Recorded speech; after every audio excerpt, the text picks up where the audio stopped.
بسم اللہ الرحمن الرحیم الصلاۃ والسلام علیک یا رسول اللہ وعلی آلک و اصحابک یا نور اللہ۔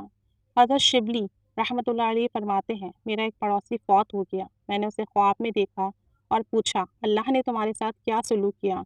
تو بولا، حضرت شبلی رحمۃ اللہ علیہ سے مجھ پر کئی صدمے آئے، کئی پریشانیاں آئیں۔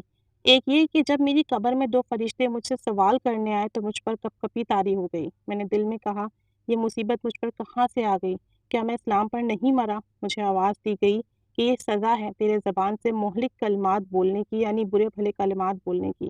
پھر جب دونوں فرشتوں نے مجھے سزا دینے کا ارادہ کیا تو میرے اور ان کے درمیان ایک خوبصورت شخص حائل ہو گیا، یعنی میرے اور ان کے درمیان ایک خوبصورت حسین و جمیل شخص آ گئے جن کے جسم مبارک سے بے انتہا خوشبو آ رہی تھی۔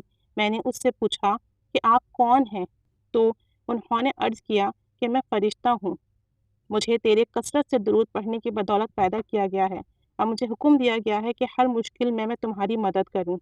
القول الودی صلی اللہ علیہ محمد صلی اللہ علیہ وسلم۔ تو جو کثرت سے درود پاک پڑھتے ہیں، اللہ تعالیٰ ان کے درود پاک پڑھنے سے ایک فرشتہ پیدا فرما دیتا ہے جو دنیا میں اور آخرت میں اس کے لیے کفایت کرے گا، اس کی مدد کرے گا۔